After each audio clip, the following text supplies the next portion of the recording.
Mungkin Tan Sri, kita masih bercerita tentang dunia multipolar seperti mana Hazel katakan tadi. Tetapi apabila kita memasuki era abad ke-21, isu-isunya begitu berbeza. Apa yang mungkin berbeza pada zaman Tan Sri, pada ketika negara Malaysia menjadi tumpuan juga apabila memperjuangkan isu-isu negara berkecuali dan juga negara-negara membangun dan sebagainya. Tetapi hari ini apabila kita melihat seperti isu climate change, isu berkaitan dengan perubahan iklim, seolah-olah ia perlu disentuh oleh semua negara kerana kesan perubahan iklim dampaknya sudah berlaku di depan mata.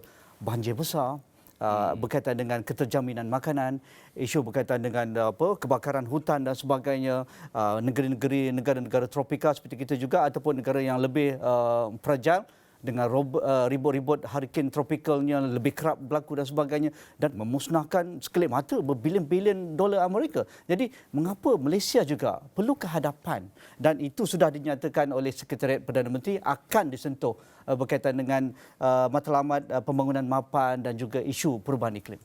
Saya fikir apa yang penting ialah kita nak tentukan dalam keadaan dunia yang in a state of turmoil and conflict, kita tidak terpinggir.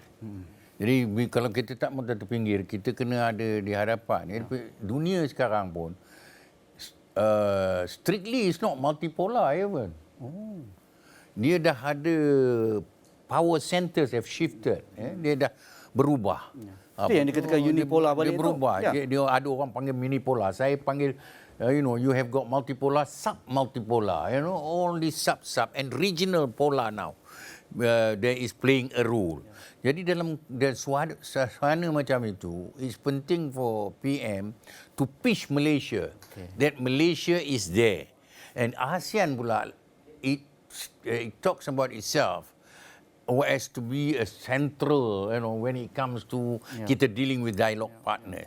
So its members must show that it has got very centrist type of attitude, belief that it has got a role to play in bringing a better world. Because I see that the major powers are no longer interested in solving the global problems, because they have got dia punya sendiri punya masalah dalaman. Kalau di Amerika masalah kemiskinan, masalah yang tiada rumah, masalah climate, masalah global warming, semua dia berdepan dengan itu. Dan tidak ada satu masalah yang dia ini. Dan because of that, kita mula lihat pada kali ini dunia yang berasaskan kepada identiti.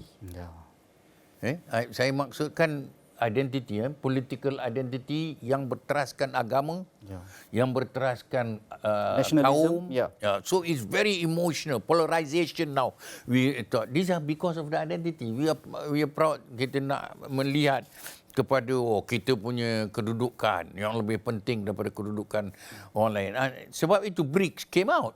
Sebab itu BRICS dapat diwujudkan dalam suasana ada lompang yang diwujudkan oleh Amerika, kerana dia tidak mahu memainkan peranan kepimpinan. Dia lebih mementingkan dia punya national interest or collective Western interest with ignoring the leadership role in the world, in the global side. That's why China has taken advantage, Russia is in.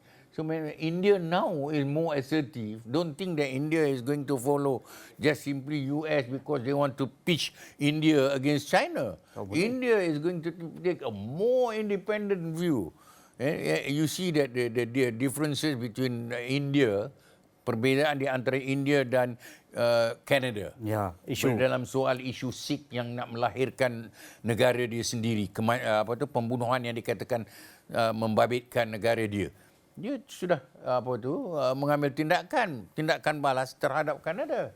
So saya fikir ini peluang terbaik untuk Datuk Seri Anwar Ibrahim to show that kalau dia boleh tunjukkan bahawa kita negara-negara ASEAN sebagai pemimpin dunia, kita mempunyai posisi yang mahu melihat dunia yang aman, yang ada kefahaman, yang dapat bekerjasama, yang dapat membawa kepada bukan rivalry and competition but cooperation untuk menentukan kita dapat mengatasi keadaan global economic problem yang ada pada hari ini.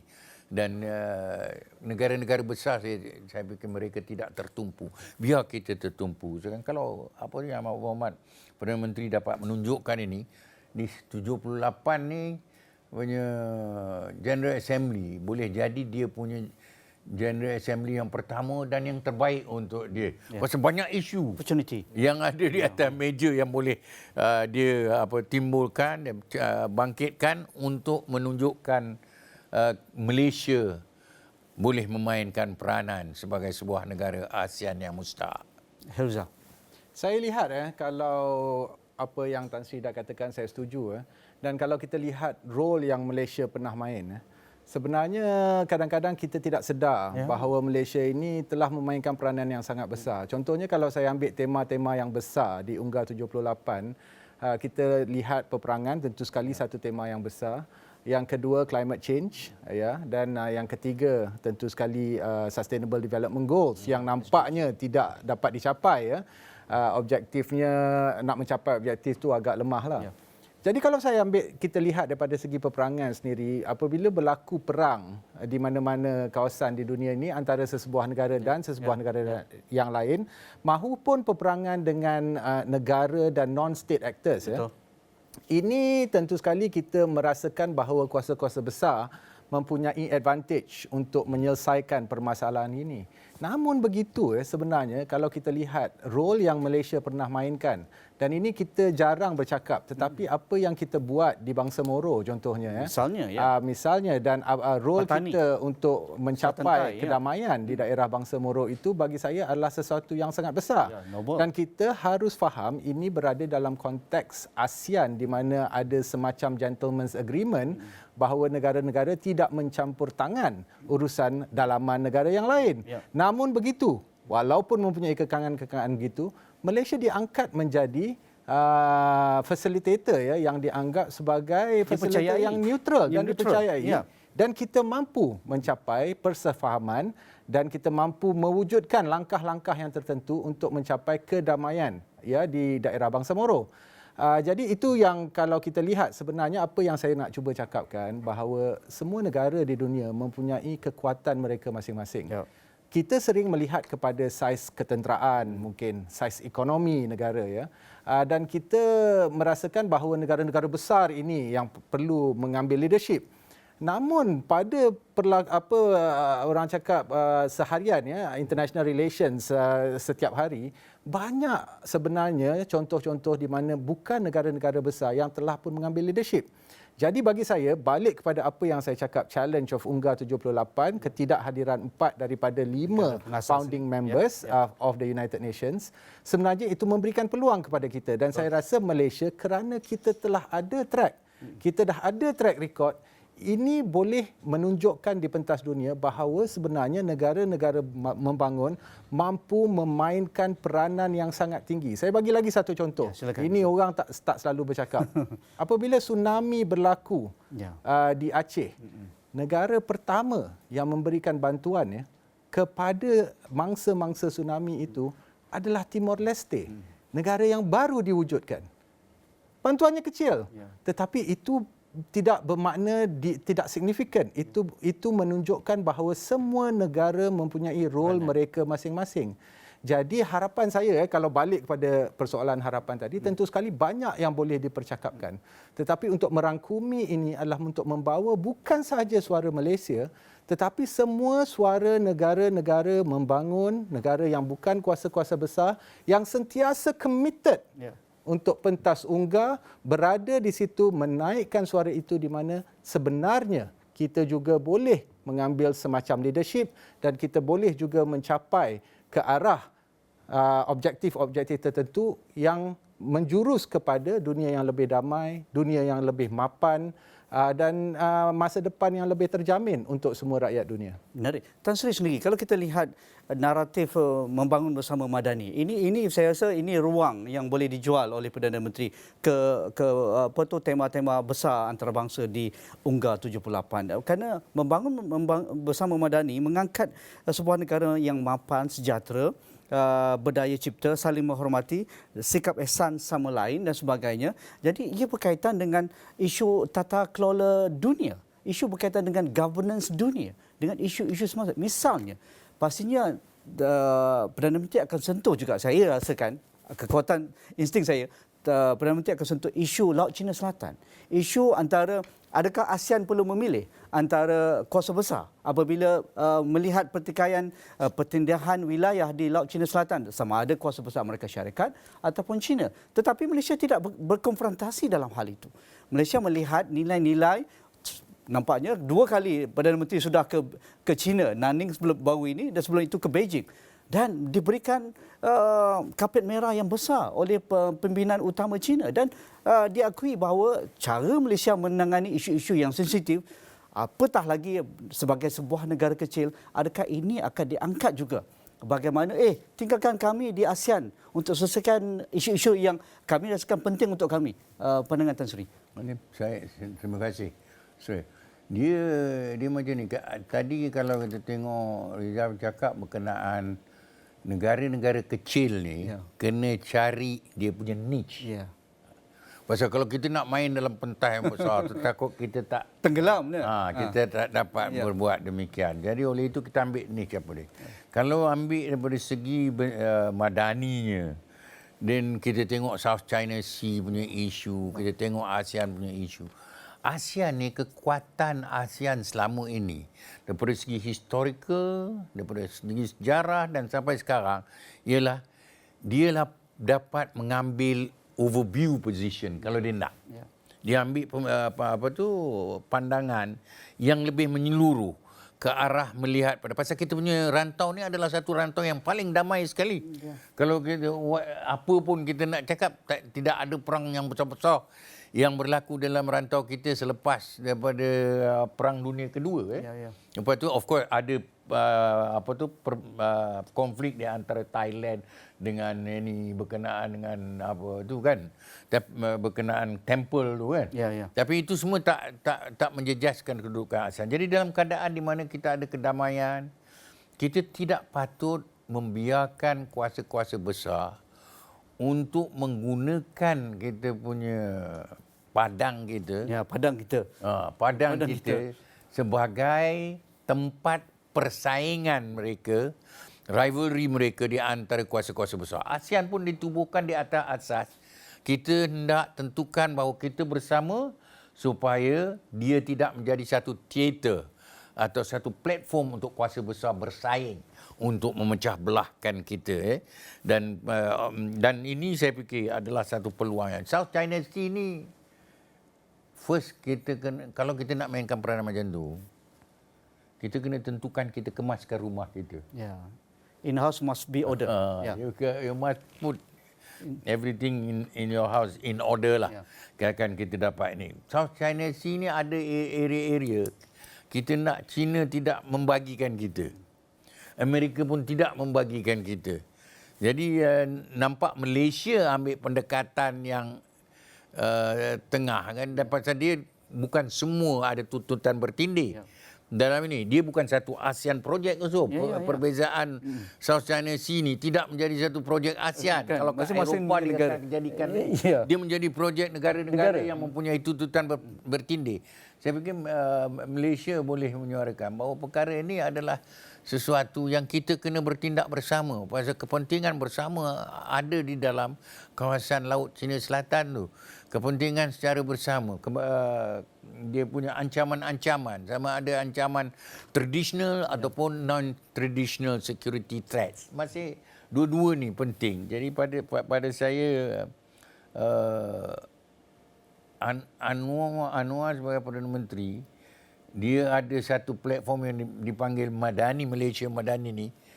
Dia boleh, ini adalah masa dan ketika yang terbaik untuk menunjukkan ada perbezaan dan pendekatan yang berlainan bagi mencapai keamanan dan kedamaian dunia. Kita mahu duduk dalam dunia yang ada peace, yang ada kedamaian, yang ada keselamatan dan stabil. Dan keadaan geopolitik sekarang tidak akan membantu melainkan ini. Tapi yang penting sekali yang saya ingin sebutkan, sekarang kalau kita bercakap berkenaan undang-undang antarabangsa tak penting. Dalam konteks global, yang pentingnya is international politics.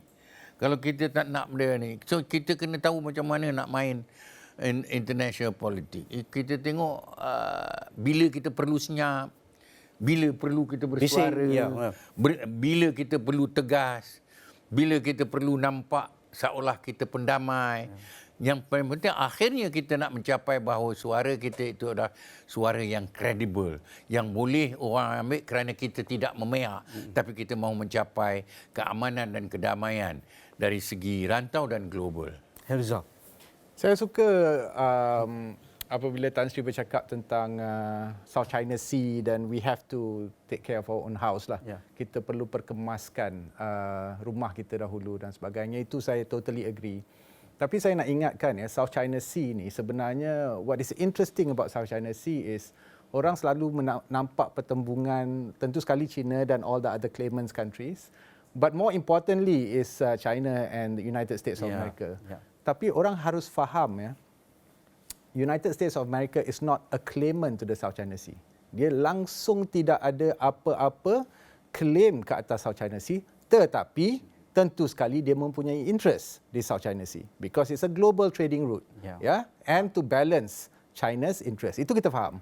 Jadi apa yang saya nak perkatakan di sini adalah walaupun the United States of America itu nampaknya is quite involved in South China Sea, but we have to realise at the end of the day, apabila berlaku krisis ataupun meletus semacam krisis di South China Sea, sebenarnya the countries that will be directly affected, yang terimpak secara terus atau langsung adalah claimants.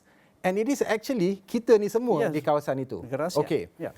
Jadi apabila kita melihat kepada pentas itu dan kita mungkin akan sedikit kalau boleh kita melihat kepada sejarah, apa yang merisaukan dengan pentas krisis South China Sea ini adalah bagaimana seperti mana yang Tan Sri dah katakan, rantau kita ini mungkin akan dijadikan pentas pertembungan. Tidak semestinya dia mempunyai claim yang direct tetapi interest. Vietnam War contohnya is a very good example. So kita pun faham, a lot of scholars will be writing and saying that we have achieved a very long peace since World War II. Memang kalau kita lihat dalam sejarah politik moden semenjak Perang Dunia Kedua itu kita mencapai semacam keamanan di dunia ini. Tetapi apa yang kadang-kadang orang lupa adalah selepas World War II bukannya tak ada perang, banyak perang.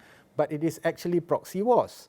Apa yang kita tidak mahu adalah rantau kita sekali lagi menjadi mangsa proxy war. Perang proxy. Itu yang pertama. Yang kedua, about memperkukuhkan kita sendiri supaya kita boleh memainkan peranan yang positif. Ini saya nak bercerita something yang not scientific lah, bukan daripada segi akademik lah. Jadi mungkin Tan Sri sewaktu zaman Tan Sri mungkin berlainan, tetapi apa yang saya nampak sekarang ini adalah what is lacking di ASEAN and what is lacking dengan banyak negara-negara membangun dan juga kuasa-kuasa besar, it's not just leadership, but effective leadership. Dan apa yang saya maksudkan dengan effective leadership ini adalah apabila kita dapat menyelesaikan sesuatu permasalahan, tidak semata-mata dengan menggunakan platform-platform yang formal. Dan Tan Sri tentu sekali ada banyak experience yang dia boleh ceritakan, tapi dalam experience saya yang kecil ni, saya banyak nampak bahawa sebenarnya banyak permasalahan ini diselesaikan di luar meja rundingan. Meja rundingan itu is the formal, work, dan banyak sebenarnya is the negotiation. So relationship, trust is very important. Dan ini yang saya selalu katakan, ASEAN pada hari ini, apa yang ASEAN telah hilang is ASEAN has lost effective ASEAN operators. Kita ada banyak ASEAN leadership. Kita tengok semua negara tak putus-putus, akan sentiasa ada ketua negaranya sendiri. Mungkin ada sedikit gangguan sistem di Myanmar, tetapi selain daripada itu, continuous.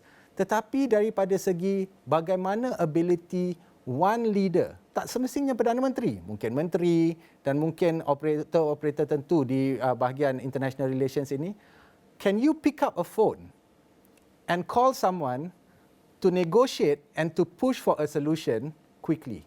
Ini berlaku pada tahun 60-an dan 70-an. Banyak leader-leader kita faham, they have personal and direct relationship.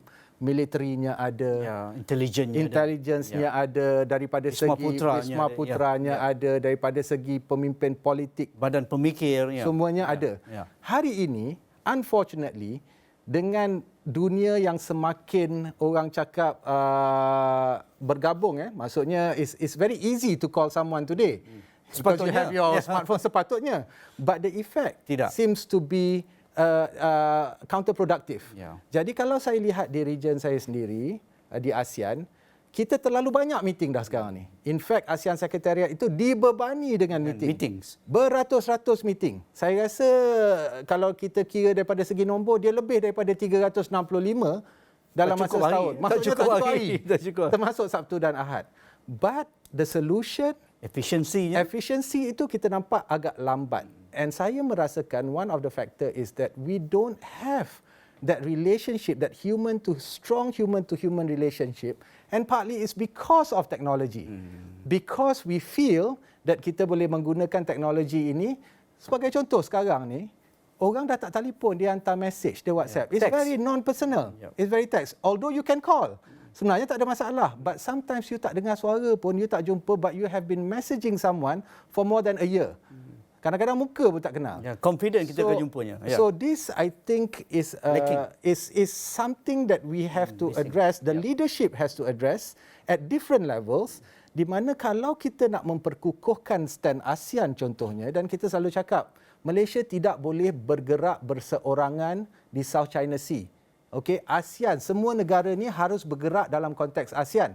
Barulah kita akan dapat membawa suara yang kuat, contohnya dengan China.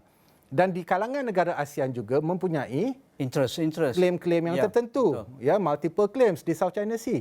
But kalau di dalam ASEAN itu kita boleh memperkukuhkan hubungan dan relationship ini, build the trust and build that non-formal relationship, I think we can take one step further. So the interesting part about this is that we are moving into a future, but we have to take the example of the past. Kalau kita berjaya wujudkan ASEAN di dalam satu keadaan dunia yang sangat tidak menentu, sewaktu Cold War, dan kita boleh menarik all these leaders to come together and form ASEAN. And I believe actually the uncertainty sewaktu ASEAN ditubuhkan itu lebih dahsyat daripada uncertainty pada hari ini. Betul. But we managed to do it. Now I think we can bring this congregation, perkumpulan ini ke satu tahap yang lebih kukuh. Kalau kita melihat example itu, kita emulate dan kita perkukuhkan. Mungkin Tan Sri boleh bagi contoh aktor-aktor di sebalik tabir dan juga tindakan-tindakan yang tidak berbentuk formal ini yang mungkin Tan Sri boleh rasakan itu boleh dikembalikan semula. Misalnya isu keamanan di selatan Filipina. Bagaimana aktor-aktor kita sama ada di peringkat Wisma Putra, di peringkat MINDEF dan juga rakan-rakan intelijen kita melakukan inisiatif untuk mendamaikan rantau tersebut. Begitu juga yang sekarang kita aktif juga melakukan di selatan Thai. Mengapa tidak kita teruskan untuk di Myanmar dan juga untuk isu Laut Cina Selatan, Tan Sri? Terima kasih. Saya bersetuju dengan apa yang diberi pandangan rakan saya tadi. Saya fikir yang paling penting sekarang dia ada penerimaan bahawa di peringkat bukan sahaja di peringkat rantau di rantau kita, di peringkat global. Keadaan menjadi begini oleh kerana tidak ada leadership yang berkesan.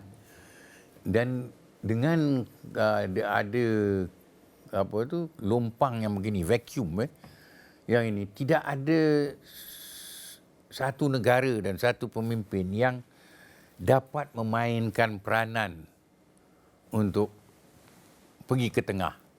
Oleh kerana dua perkara. Satu ialah kerana dia ada kurang kehormatan. Kedua ialah there is a trust deficit. Trust. Dia on trust deficit terlampau ni. Dan ketiganya yang sekarang banyak kita tak bincangkan, isu national interest. Mengatasi collective interest. National interest ni tend to be individualistic. Bila you campur adukkan dengan identity, then you have got this polarization of ideology to say that is Judeo-Christian lah, inilah. Jadi kita kita membagikan dunia dengan keadaan begitu. Kita dululah, saya punya pengalaman. Apa yang memperkukuhkan kita punya hubungan kita punya hubungan peribadi yang di kalangan kita. Kalau zaman dulu lah, zaman Tun Razak, zaman Tengku, dia orang duduk ketawa-ketawa, Ghazali Syah Rokok, dia main golf macam tu. Then tiba satu tahap di mana ASEAN pula, ni saya ambil ASEAN punya. ASEAN dipenuhi oleh orang-orang who are scholars, academics. And dia tak main golf pun. Jadi bila you tak campur, bila you kita dalam mesyuarat rantau atau mesyuarat tu, kita tidak ada informal lunch, informal dinner or get together or coffee atau tea at the margin, di pinggir-pinggir kita punya tu. Itu kurang sekarang. Jadi personal relationship tak ada. Bila tak ada personal relationship, you nak percaya susah. Trust tak ada lah. You tak ada trust. Dan oleh kerana itu, masa saya ingat masa saya dilantik oleh bukan Malaysia tapi oleh OIC untuk jadi special envoy ke Myanmar. Bila saya dilantik oleh ni, di atas show Pak lah, kalau nak cari orang, lantik Syed pergi jadi president. So OIC bersetuju, dia lantik saya. Saya pergi Myanmar, and this one is telling, Myanmar ni susah untuk dia menerima petunjuk-petunjuk daripada negara barat. Oleh kerana pengalaman sejarah dia, pengalaman politik dia merasakan terlalu bitter, dia punya tu. Jadi dia tak nak terima. Bila saya pergi, salah satu perkara yang dia sebut, dia jumpa saya tahu. Semua yang pemimpin-pemimpin, saya dapat jumpa semua pemimpin-pemimpin. Yang suka dan yang tak suka, yang bersetuju dengan OIC, yang tak bersetuju, yang benci Islam, yang benci. Tapi dia kata, kita boleh jumpa you dan berbincang dengan you kerana you seorang pemimpin daripada ASEAN. You bekas Menteri Luar ASEAN. Jadi di makna ada kepercayaan. Kerana ada perhubungan lama. So kita kena build up perhubungan lama, bukan bermakna kita kena gunakan siapa juga yang ada sekarang untuk kita menghubungkan kembali. Kalau kita nak mainkan peranan sebagai facilitator lah, kita nak facilitator kan, macam overlapping claim. Saya pernah memberitahu dengan China masa saya Menteri Luar. Kata overlapping claim ni, walaupun only 4 claimant state dalam ASEAN, the rest all. Tapi dalam 4 claimant state ni, you tak usah pergi jumpa satu-satu. You kena jumpa because we have got joint interest. Even among the claimant, there may be overlapping claim. Jadi dengan keadaan dan suasana macam tu, supaya tidak nampak, dia cuba belah bagi kita. Divide and rule. Kita tak nak ni terjadi. I think sekarang yang mesti ada masalah, saya boleh faham kekecewaan.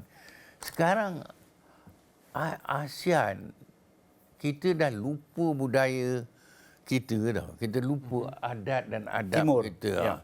Jadi benda-benda kita dulu kan, ada kehormatan kita kepada pemimpin negara. Kalau macam saya punya level, saya takkan criticize dia orang ni. Bila dah jadi tu dah hilang lah. Jadi ada kemarahan, ada itu semua. Jadi saya fikir kita kena bina balik keyakinan informal. Kalau ini informal ni boleh dihidup dan disegarkan kembali, bukan main senang. Macam I think one of the Menteri Luar Indonesia on Myanmar punya isu, dia kata, Pak Hamid, kalau Pak Hamid bising-bising, duduk criticize, nanti Myanmar enggak mau berhubung dan berbincang. Kita kena buat cara Myanmar. Jadi kita sendiri kena faham budaya dan PA, tabiat, sikap.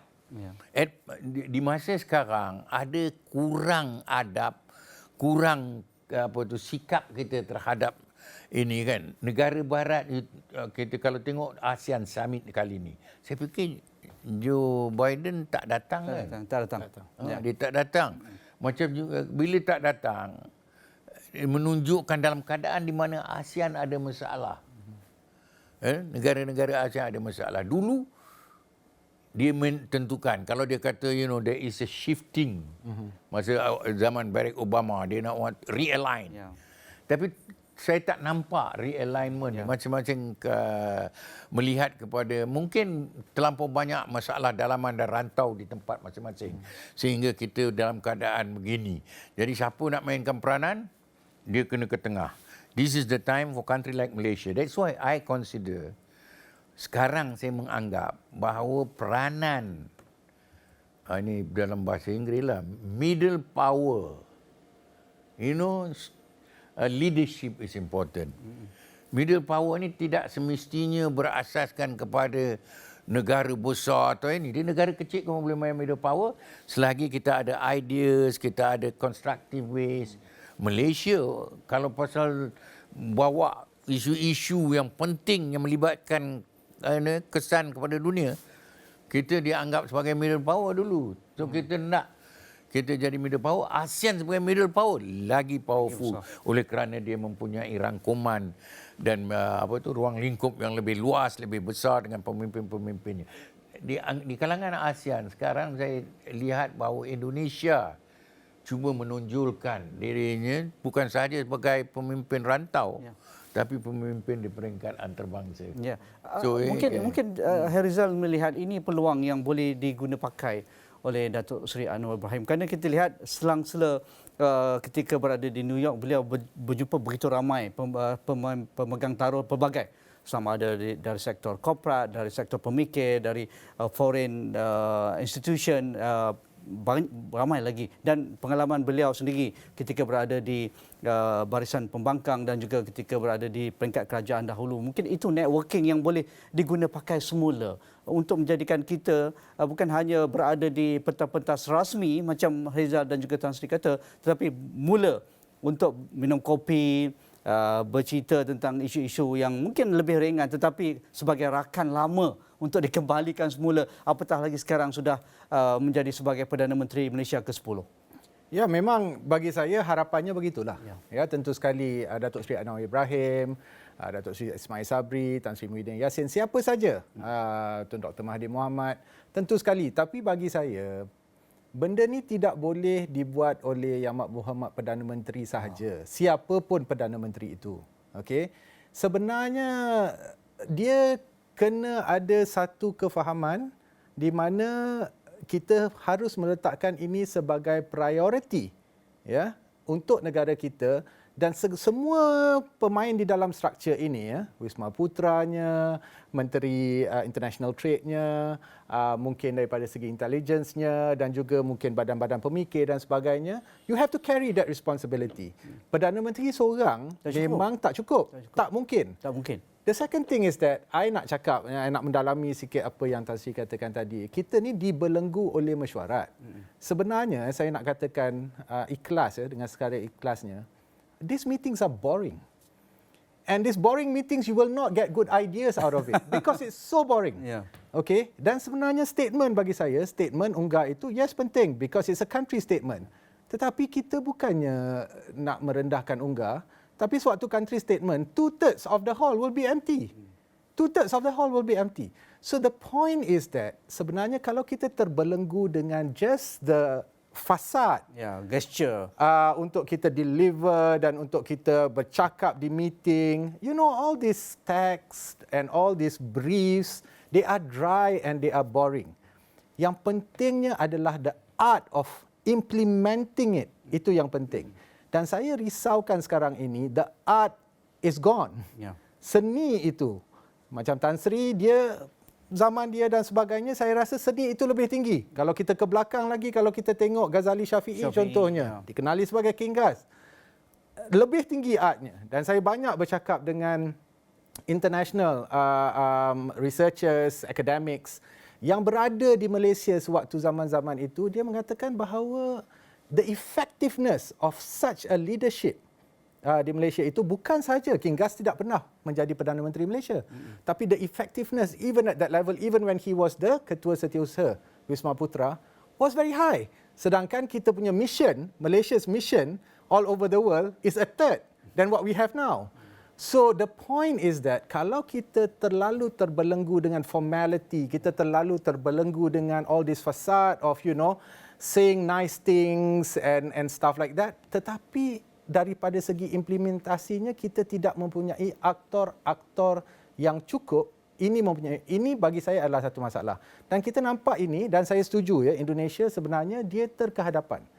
Dia banyak saya nampak di bawah Jokowi, especially the second term, melahirkan aktor-aktor yang lebih efektif.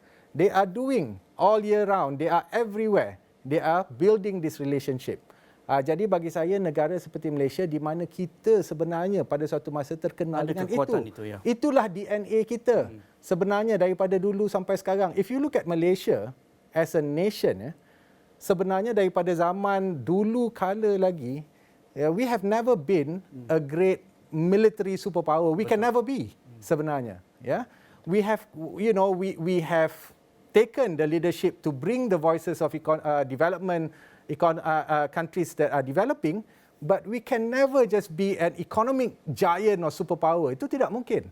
But what we have really been effective is in galvanizing the strength of negara-negara ini semua, build that relationship and menuju ke satu vision dan wawasan. Ya, adakah itu juga? Ya, adakah itu yang kita perlu angkat dalam bercerita tentang multiculturalism, isu versus xenophobic ataupun Islamophobia? Okay, these issues you can talk about xenophobia, Islamophobia dan sebagainya. Isu ini berulang-ulang. Ia memang sentiasa berada. Kita ini hidup di dalam masyarakat dunia yang sangat majmuk, dan tentu sekali kadang-kadang ada isu yang meningkat dan dia menurun dan sebagainya. Isu agama contohnya bukan baru yang kita harus lalui. Kita tengok even perang salib ni dah berapa lama dulu, this keeps on happening. But the point is that it should make us, with all this historical knowledge, it should make us stronger. Kita sepatutnya mempunyai, macam kita boleh tirulah strateginya macam mana, how do we tackle certain things. Kita tidak boleh tackle permasalahan ini daripada segi ilmiah sahaja. That is 10 to 20% of the work. Formality. Right? What you want is you want to try and address it at the core. And you can only do that because we are only humans at the end of the day. You Joe Biden ke, you Anwar Ibrahim ke, you siapa ke, kita ini manusia. Dan manusia ini perhubungan dia adalah that trust and that personal relationship. If we fail to do that, dan kita tidak boleh merasakan sahaja mengigau yang kita ni orang trust kita, it has to be real. But if you lose that art, mutual, then you akan sekadar bercakap lah. You cannot achieve. Ini yang susahnya because it's an art. Dia bukan sains. Kalau sains ni kita boleh ini campur ini jadi ini, itu campur itu jadi ini. Jadi ini sebab ada seninya. Dan ini yang bagi saya agak sukar. Dan saya melihat daripada generasi pun, apa yang saya risaukan is hari ini kita ada banyak AirAsia dan sebagainya, mudah untuk people to travel. Sepatutnya. Sepatutnya. And kita memang nampak travelling around ASEAN ini memang orang-orang muda buat, student dah buat. Saya dulu kalau nak pergi Bangkok tu pun 3 tahun kumpul duit baru dapat pergi sekali. Dia orang ni 1 tahun 2 semester tu dia boleh pergi 3 kali. It's cheaper for them dan sebagainya. But the question is, they don't seem to have that personal relationship dengan the ties that I used to have. So sometimes I wonder, ke mana kita ini? Apabila kita bercakap tentang ASEAN yang lebih kukuh dan sebagainya, if we don't have that people-to-people connection, the trust, the ability to pick up your call and say, look, let's try and discuss this, I think we're not going anywhere. We can come up with terms, we can come up with jargons, we can come up with papers, we can do so many presentations.